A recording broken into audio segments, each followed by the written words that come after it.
What's up, everybody? Roma won, Torino won. This is a match that I think many fans, and for the first time this season, I hear the fans in the Curva Sud very frustrated and booing players. And I haven't seen this yet before in Serie A yet. So it's been a very long time since I can remember the actual fans in the Curva Sud, the entire stadium, booing the players. So frustrated. I think for 75 minutes, the fans were, I think, left disappointed looking at the results on the pitch. Roma not making scoring opportunities, not taking the ball to the net, possessing the ball in a very deep line, letting Torino and Juric's men push forward and pressure the back line, which of course is a very dangerous thing to do. My immediate opinion is Roma is playing in a way which doesn't match their players, in that the actual talent that you have on the field and their skill set does not match this low line, low block type of play. When I see Roma go out and in the last 15 minutes of this match and they are taking it to Torino, I think that this is exactly the way that they need to be for the entire match. It always needs to be a Roma in control. Is that what you get with Jose Mourinho? I don't really think so. That is not what he built his bread and butter upon. That is not the way that he likes to play, which in a way is so contrary to what we see today. And then Dybala comes on and just changes the entire atmosphere. And just one player has the ability to do that. And so much of Mourinho's tactics comes down to individual brilliance, being able to make the right decision on instinct rather than a mechanic in the final third, and being able to create something out of nothing. You see, as soon as he comes in, I think at least 2 or 3 goal-scoring opportunities within 7 to 8 minutes of him coming in. So I'm seeing a bunch of comments coming in right now. There is something to be said for the refereeing. It was atrocious, I thought, but that doesn't hide the fact that for me, for 75 minutes, Roma let Torino take the game to them and didn't work themselves well out of pressure, did not build out from the back, did not orchestrate goal-scoring opportunities, did not have 1-2s, which helped the players get up the pitch and into dangerous positions, did not have good shooting. So there was a lot more than just, and yes, it's all part of the pie. When we take a look and we start to analyze matches, it's never just one isolated thing. It's never just, oh, it's because of Jose Mourinho's tactics, or it's, oh, because of this player and that player and the referee. It's not one singular thing when you try to diagnose how a team can play better. And I cannot remember an instance where a manager was fired and all of a sudden everything changed. Typically, it is part of a whole host of things that come into trying to diagnose and find out an issue and then be able to provide the solution for it. Sammy says this is where you start to question tactics and decisions. And like I'm saying, this is all part of it. Paul says something is wrong. We're still in Rome. He saw the derby. Paul went out for the derby. Let us know how that was in the comments, Paul. I'm sure you had some really awesome stories and, some not so great given the result about the derby, but I'm, more than interested to hear what it was like to be there from your firsthand perspective. I'm not even going to look at the statistics today, because if you do, we can all pretty much guess them. For the majority of the match, Torino held possession, pressed high up. Roma was unable to get out of their defensive third. A lot of kickball, just lobbing it up and hoping for the best, which is not what I like. That's not, who mentioned something about kickball was De Zerbi about a month or two ago. And he said, I don't really like to play that way, because that you just leave it up to chance. You leave it up to a 50-50 once you lob the ball up, at best a 50-50. And really, that's not working. Working is getting it out from the back, knowing which player is going to be where they need to be. And I need to see more of that, right? We need to see Roma be able to control not just possession a little bit more. This team will never control. There'll never be a team that goes on and controls possession, but being able to control how they escape and what to do once they actually do regain possession is the key here. Because like I said, it's not that Roma cannot take possession. It's that they don't want to because of the tactics. So if that is the case, then the matter becomes, then what do you do with the ball? Because today we just saw a lot of throwing it up there and not being able to work with it. Of course, some of this comes from the absence of Pellegrini. We see Volpato get the start. He comes off in the second half for El Shaarawy. El Shaarawy has had a quietly decent campaign so far, coming in as this impact rotation player. Zaniolo gets the start on the right wing with Abraham. And there has been a big fluctuation of attacking players among the Trident this season. The one consistent starter has been Zaniolo. I thought he worked hard today. Could he have shot a little bit better? Yeah, for sure. But also remember, the only reason why Roma gets this penalty is because of the pirouette that he makes, which was an excellent play to get the ball to Dybala, who is then chopped down.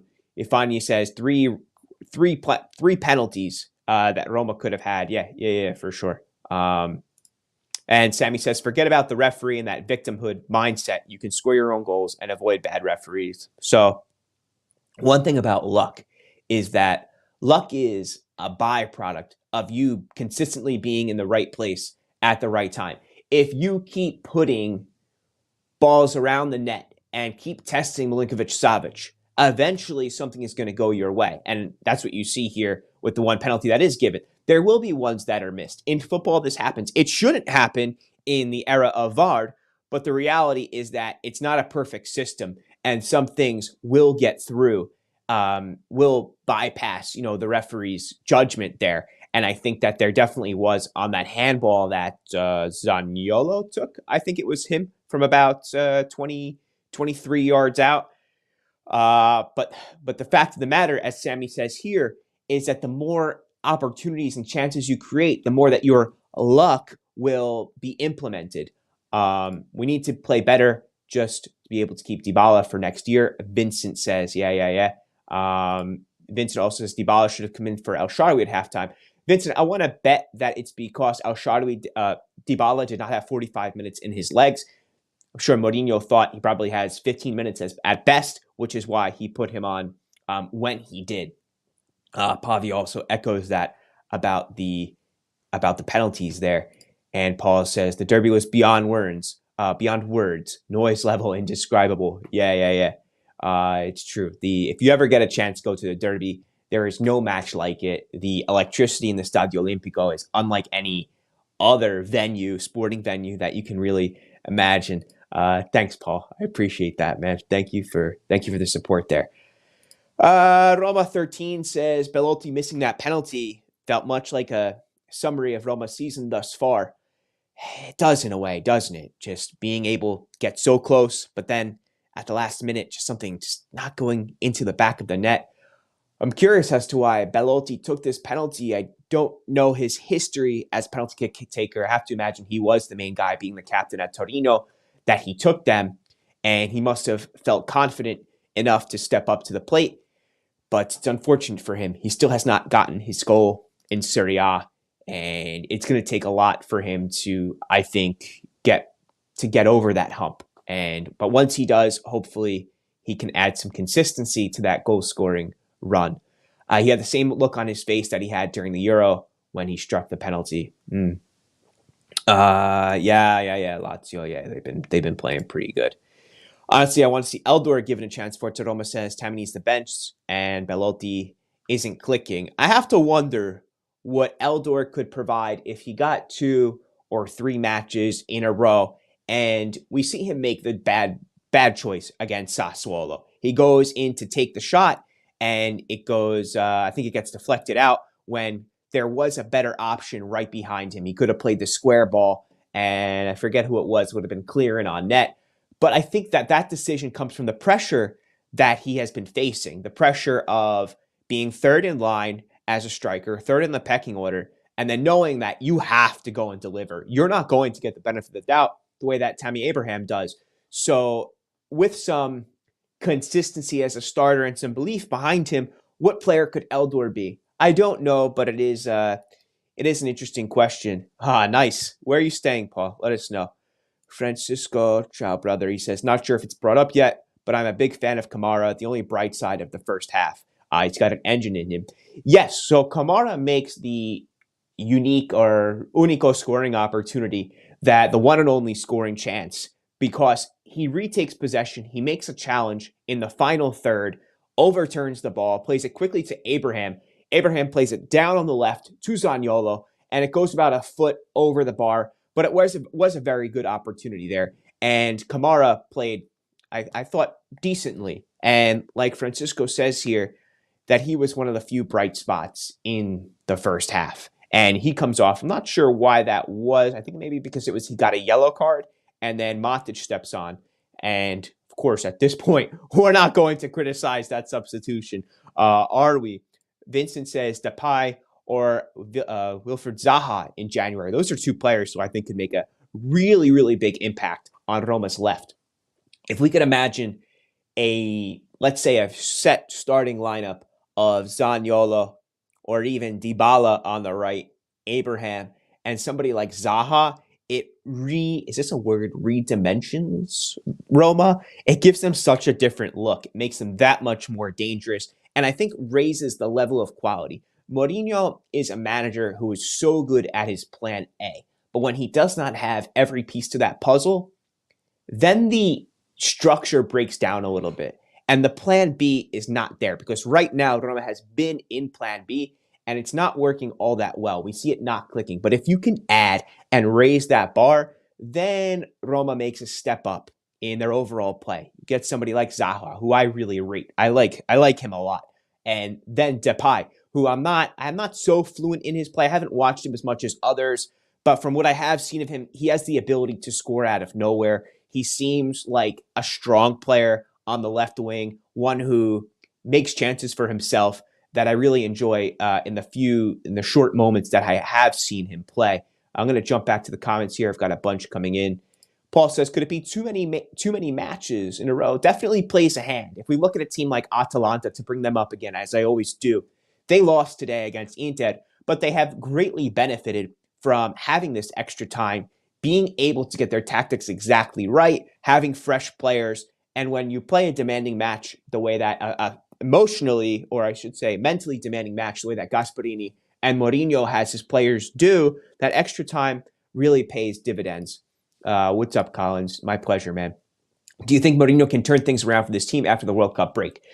Yes, I do. I think that the return of Wijnaldum, who will be Roma's best midfielder, the reemergence of Dybala after his injury, the addition of a player or two, this will mean a lot for Roma. There's such a fine line between today's match, which could have easily ended in a loss, and a win when you play on this balancing beam of the counter-attacking style, where it just takes one slight movement to go from hero to zero or the opposite way.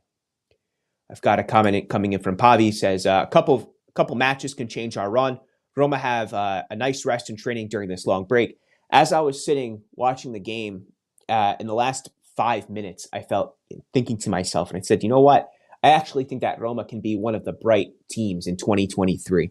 That with these players coming back, the luck cannot always go against. And like I said at the beginning of this podcast, you create your own luck by how much you put forward. And if you keep putting the ball forward and creating chances, then the refereeing decisions will not go against you by and large, more or less. That you start to apply that pressure, and eventually by the principle of having the ball around the opponent, then mistakes will happen on their side and luck will occur on yours.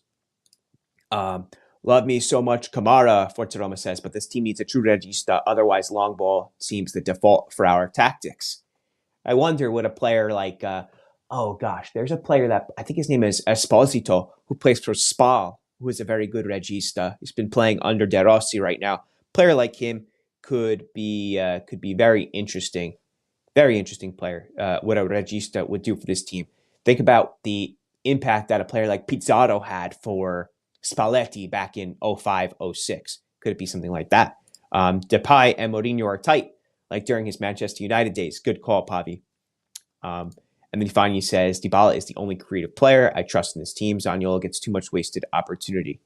Paul, I would love to. I'd love to write a book. I'm actually in the pre-phase of submitting a submission to a publisher. I wanted to do something based on the history of Roma and its fans, and then the rise of ultras and the impact, or I should say the relationship that crazy ultras fans and motivated, politically inspired fans have, and that relation to Roma, which derives ultimately from my thesis in my master's in history that I got in 2016.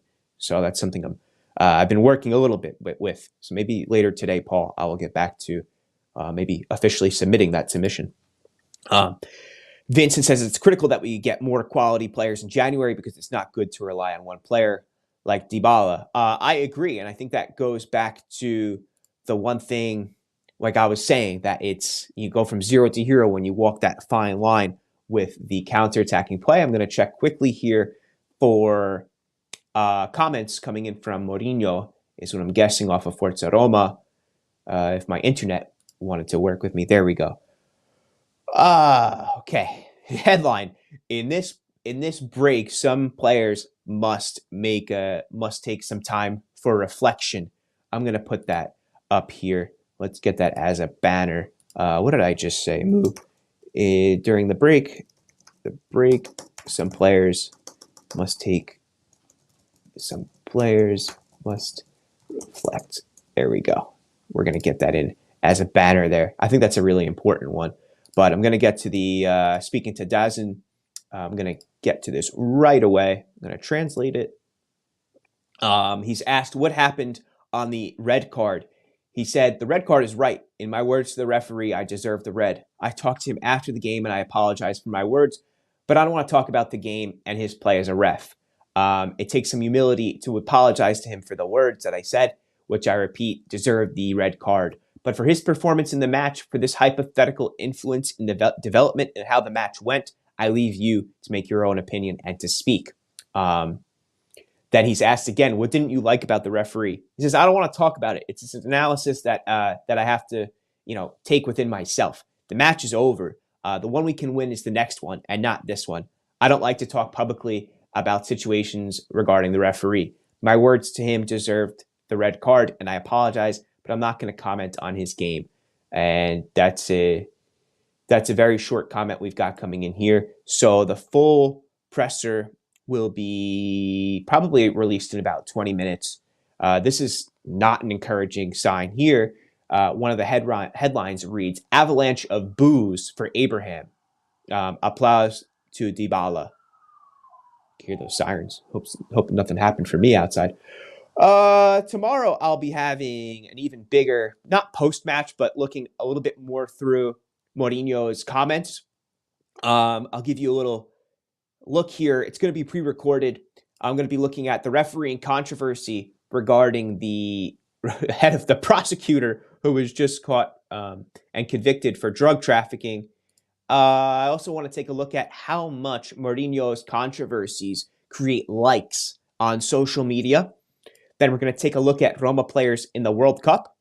And then throughout the World Cup, of course, we have over a month break coming up. I will be following, of course, Roma's players who are in the World Cup. Of course, like Dybala, but then and Zalewski. But then also the other teams who have Serie A players. So I know that maybe if you're watching right now, you're not necessarily a Roma player. Maybe you're a Mourinho fan. Maybe you're a general Serie A fan. But over the next month, I will be doing a full look at the Serie A players playing in the World Cup and how they're doing. We're also going to take a look at Smalling's contract extension tomorrow. So that'll be a pre-record, I'm pretty sure. But before I wrap things up, we'll keep going to some of the comments here. Yeah, I want to sing the ba ba ba da da da Geneva da dum. Yeah, I want to be singing that one too. Pavi has a comment here. He says, I also think this 3-4-2-1, constant players moving around and giving numeric overload is something new for players. Hope they get that right in this break. You should do formation breakup sometime. I can definitely take a look at that. I can make a comparison to the 3-4-2-1 and the mechanics of that versus, let's say, like Jose Mourinho's Chelsea that won the Champions League and how they played, or even his Porto. And of course, football has evolved in the past 15 to 20 years, but I think that's a really good idea, Pavi. And yeah, we'll see how USA does. I'm not so convinced by their play. my team to win it, I think, is the Netherlands. I really want to see them lift the gold. I feel like they always come up short. I love going to Amsterdam. It's such a beautiful city and fun. I love riding bikes around the canals, and I've always I had a really good time at Romanisti Olandesi, Dutch Roma fans, about 4 years ago. I went and checked them out with my buddy Rick. So nobody knows what's going on with Rick right now. That's TBD. Let's leave it at that. Yeah. Definitely worth checking out the Netherlands. So, guys, going to wrap this up, but I will be back tomorrow with something a bit longer and definitely be putting out content throughout the World Cup break. Thank you very much for joining. If you are watching this as a recorded post-match, then also, write in your comments. I see everyone. And remember to give a like and all that good stuff. What is a super chat, Ifani? Let me know in the comments. I don't even know what that is. Let me know. Yeah, stay well, guys. Stay well. And I'll be back tomorrow. 1-1, Roma-Torino. Ultimately a match which sees Roma get their second draw in a row. Not such a great run right now, but it's. I think things will turn around for the better. Roma will have a much better 2023. This is a serious ownership. They will keep improving. The players will keep buying into the manager, I think, and the quality will rise. You always have to believe that as a fan. Even if, contrary to what you see on the pitch, does not replicate that, you always have to hope on for the next day. And I think that's one characteristic of being a fan. I'm going to wrap it up there. Guys, thank you so much. And don't forget to, leave a shout out, leave a comment. Let me know what you think. Ciao.